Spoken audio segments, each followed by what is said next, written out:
오늘 우리에게 주시는 하나님의 말씀은 고린도전서 11장 7절에서 10절 말씀입니다.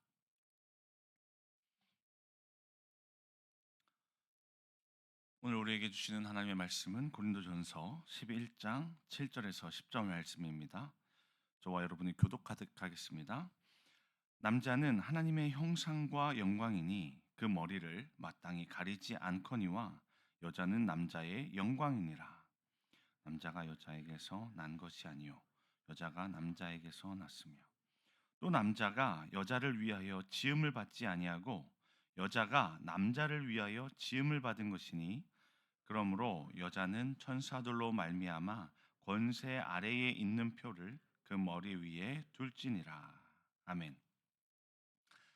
오늘 말씀은 교회의 질서와 권위에 순복하라는 사도 바울의 사도적 명령이 담겨 있습니다. 당시의 1세기 그리스 로마 사회에서는요, 기혼 여성이 공공장소나 모임에서 머리에 수건을 쓰곤 했습니다. 이것은 남편의 권위를 존중하고 자신의 정절을 지키겠다는 의미를 담고 있었는데요. 그래서 여성들이 머리에 수건을 쓰지 않는 것은 남편에게 불순종한다는 의미로 당시의 사람들 사이에서는 받아들여졌습니다. 그리고 당시의 머리에 수건을 쓰지 않는 사람들을 봤더니 되게 창녀와 같은 성적인 부도덕함을 가지고 있는 그런 사람들이었기 때문에 바울은 고린도 교회가 지역 사회로부터 이러한 오해를 받지 않도록 권면하는 모습을 볼 수 있었는데요. 이러한 배경 속에서 내용 관찰 1번 보도록 하겠습니다. 바울은 예배 중 남자와 여자의 복장에 대해 각각 어떻게 말합니까? 4절을 보면 남자는 기도와 예언을 할 때 무엇을 머리에 쓰지 말라고 말씀하는 것을 볼 수 있죠. 이렇게 남자가 머리에 무엇을 쓰고 기도나 예언을 하는 것은요, 그 머리를 욕되게 하는 행동이라는 것입니다. 3절에서 남자의 머리를 예수 그리스도라고 말씀하지 않습니까? 그러므로 이런 행위는 곧 남자의 머리 대신 예수 그리스도를 욕되게 하는 행동이라는 것이죠. 7절을 보면 남자는 하나님의 형상과 영광이기 때문에 그 머리를 마땅히 가리지 않는다 말씀하는데요. 이렇게 머리에 무엇을 쓰게 되면요. 머리를 쓰면 머리가 가려지게 되잖아요. 그러면 곧 자신을 통해 드러나야 할 하나님의 영광을 덮어버린다라는 의미가 되었습니다. 그리고 5절을 보면 이번엔 여자의 복장에 대해서 언급하는 것을 볼 수 있는데요. 그것은 기도나 예언을 할 때 머리에 수건을 쓰고 하라는 것입니다. 이것을 벗고 기도나 예언을 하는 것은 그 머리를 욕되게 하는 행동이라는 것인데요. 3절을 보면 여자의 머리가 남자라고 했으니까 남자를 욕되게 한다는 그런 행동이라는 것입니다. 왜냐하면 수건을 벗는 이 행위가 남편의 권위를 거부한다는 뜻을 내비치는 행동이 되었기 때문에 그렇습니다. 내용 관찰 2번 보겠습니다. 바울은 여자들이 예배를 할 때 머리 위에 무엇을 두라고 말합니까? 10절을 보면 바울은 여자들을 향해서 권세 아래에 있는 표를 그 머리 위에 두라고 명령하고 있는데요. 그 이유에 대해서는 천사들도 이 예배에 함께하고 있기 때문이라는 것입니다. 당시 유대 전통과 초대 교회에서는요, 교회가 예배를 드릴 때 이 눈에 보이지 않는 천사들도 함께하여서 지켜본다고 믿었습니다. 그러므로 이러한 영적인 존재 앞에서 교회의 질서와 권위에 순복하는 모습을 보일 수 있어야 한다는 것이 가장 지지를 받는 견해가 됩니다. 이제 연구와 묵상으로 넘어가겠습니다. 바울은 왜 예배 복장 중 머리에 쓰는 것과 관련해 남녀의 차이를 둡니까? 8절을 보면 남자가 여자에게서 난 것이 아니라 말씀하죠. 여자가 남자에게서 났다는 이 창조 질서에 대해서 말씀하는 것을 볼 수 있습니다.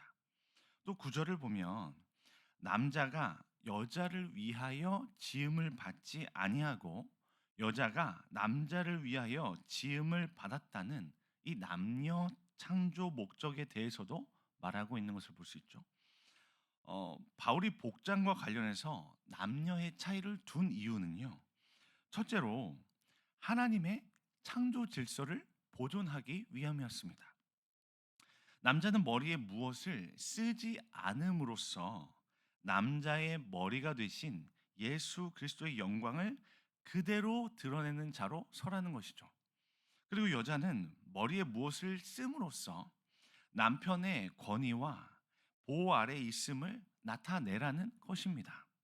이렇게 할 때 당시에 그리스 로마 시대의 이 사회적인 통념 속에서도 그 통념 속에서 그들이 말하는 것이 바로 뭐였냐면 남녀 복장을 통해서 그들이 각각 이 그 남편의 권위 아래 있음을 드러내는 것이 필요하다는 것입니다. 남편이란 남자가 머리에 무언가를 쓰지 않음으로써 그래서 어떤 하인이나 노예의 누군가에게 종속되지 않았음을 나타낼 수 있어야 한다는 것이죠. 그래서 그런 사회적인 통념 속에 교회가 그런 모습을 보여야 복음을 전하는 데 있어서도 순결함을 잃어버리지 않게 된다라고 말하고 있는 것입니다. 왜냐하면 이렇게 하는 것이 당시의 사회적인 통념 속에서도 받아들여질 만한 그런 것이 되었기 때문이죠. 어, 바울은 교회가 이러한 지역 사회의 관습을 깨지 않는 것을 통해서 지역 사회를 섬길 수 있어야 어, 함을 오늘 본문 말씀을 통해서 말하고 있는 것이었습니다. 이제 느낀 점 보겠습니다. 교회 안에서 질서와 권위를 지키기 위해 사회적, 문화적 전통을 따르라고 권면하는 바울을 보며 무엇을 느낍니까? 교회가 복음의 순결함을 유지하고 이것을 타인에게 전하는 것에 있어서 방해를 받지 않기 위해서는요. 지역 사회가 갖고 있는 사회적인 이런 통념 또한 교회가 품을 수 있어야 함을 말하고 있습니다. 이것은 마치 사도 바울이 지난번에 무엇을 말씀드렸냐면 사도 바울이 물론 사도적 권위를 갖고 있었지만 이것을 다 포기함을 볼 수 있었죠. 왜냐하면 복음에 참여하는 것을 나타내기 위해서. 왜냐하면 복음에 참여하는 것이 더 가치 있는 일이기 때문에 자신의 사도적 권위를 다 내려놓을 만큼 될 수 있었다는 겁니다. 그러니까 교회는 남녀 복장에 있어서도 사실은 자유함으로 나갈 수 있었습니다. 그러나 지역 사회의 복음화를 위해서 이 자유함을 가진 것마저 내려놓을 수 있어야 한다는 것이죠. 지역 사회가 갖고 있는 이 사회적인 통념 안에서 남녀 복장을 중요하게 생각하니 이러한 사회의 생각까지 품을 수 있어야 그들의 모습 가운데 그들의 신발을 신을 수 있고 그리고 그들을 복음으로 일으킬 수 일으킬 수 있어야 한다는 것이죠. 이제 적용 보도록 하겠습니다. 내가 가정이나 교회 공동체의 질서에 순종하지 못한 적은 언제였습니까? 역대하 26장을 보면 우시야 왕의 이야기가 나오는 것을 볼 수 있는데요. 우시야 왕은 하나님께서 그에게 은혜를 베풀어 주셔서 그때 그 나라를 강대하게 만들었던 왕이 됩니다. 그런데 우시야 왕이 마치 자신이 그렇게 강대국으로 만든 것처럼 생각한 나머지 마음이 너무나도 높아졌습니다. 그래서 오직 제사장들만이 할 수 있는 성전의 분향단에 이 향을 피우는 일을 본인이 직접 하려고 했었던 거예요. 이때 제사장 아사랴가 제사장 80명을 이끌고 그 성소로 같이 들어갑니다. 그러면서 왕에게 만류하는 거예요. 이것은 왕이 할 수 없는 일이라는 거예요. 하나님께서 세우신 질서가 있는 일이기 때문에 왕은 이 일을 하지 말라고 만류를 했던 것이죠. 근데 이때 우시야 왕은요, 마음이 너무 높아진 마음 나머지 그런 것들이 보이지가 않았어요. 화를 막 내는 거예요. 그러면서 분양하는 것을 이제 중단하려고 하지 않았습니다. 근데 그러니까 이때 그의 이마에 나병이 발생하게 되는데요. 이 일을 통해서 하나님께서 세우신 질서 안에 순복해야 함을 말씀하신 것이었습니다. 이제 결단으로 나아갑니다. 예배와 공동체 안에서 질서를 지키고 덕을 세우기 위해 무엇을 실천하겠습니까? 여러분, 민수기 12장을 보면 구스 여인을 아내로 맞이한 모세를 향하여 아론과 미리암이 비난하는 내용이 담겨져 있는데요.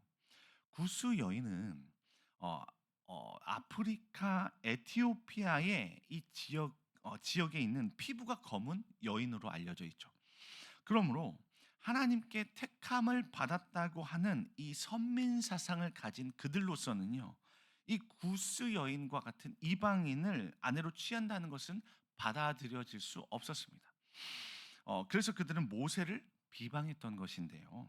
이때 그들이 내세웠던 말들을 보면 그들의 속내를 짐작해 볼 수 있었습니다. 그들이 말한 것은 이것이었죠. 하나님이 모세와만 말씀했냐는 것입니다. 우리와도 말씀하시지 않았느냐는 것이죠. 이것을 보면 그들 또한 하나님의 임재를 충분히 경험하고 있는 사람들인데 왜 모세만 영적인 지도력을 독점하고 있느냐 하는 것이 그들의 바로 속내였습니다. 그런데 이때 하나님께서 어떻게 반응을 하셨느냐면요. 이 세 사람을 이제 회막으로 부르시는 거예요.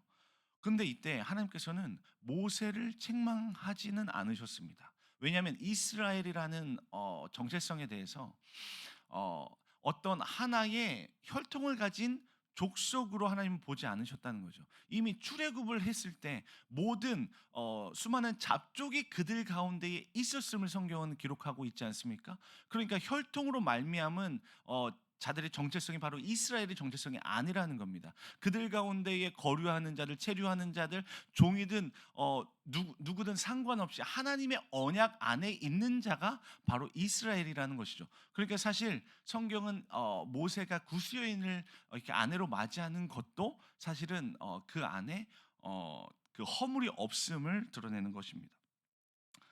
그러면서 하나님께서는 오히려 미디암을 다그치는 모습을 보이셨는데요. 모세는 하나님의 집에 충성된 자라는 것입니다. 그러면서 모세의 권위를 이제 세워주시는 모습을 볼 수 있는데요. 그러면서 화를 내시면서 그곳을 떠나시죠.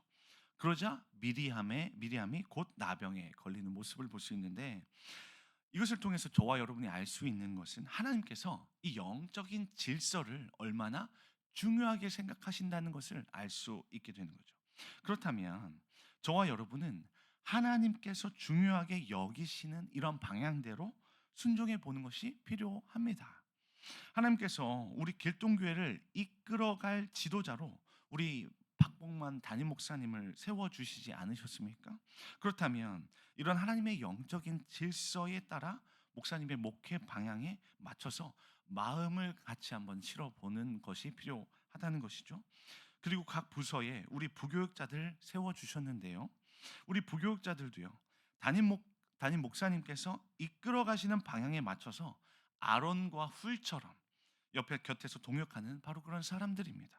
그러므로 이렇게 하나님께서 세워 놓으신 영적인 권위 아래에 방향을 맞춰서 마음을 다해서 한 마음과 한 뜻으로 나아가 보시면 어떨까 합니다. 그럴 때 우리 교회는 하나님의 뜻 가운데에 더욱 하나된 모습으로 더욱 연합함으로 하나님 앞에 나아갈 수 있지 않을까 합니다. 이런 하나님의 은총으로 오늘 하루 사실 수 있는 저와 여러분 되실 수 있기를 주님의 이름으로 축복합니다. 기도 제목 드리도록 하겠습니다. 먼저 개인을 위한 기도 제목인데요. 지역을 섬길 수 있는 교회의 모습으로 나가게 하옵소서. 주님께서 세우신 질서와 권위에 순종하며 교회의 덕을 세우게 하소서. 그리고 6월 한 달 집중적으로 기도할 기도 제목을 드리는데요. 새 성전이 하나님 영광을 드러내는 거룩한 예배의 처소가 되게 하소서. 리모델링의 모든 과정이 은혜 가운데에 안전하게 진행되게 하소서. 이 모든 기도 제목을 놓고 이 시간 주여 한번 부르시고 다 함께 기도하며 나아가시겠습니다.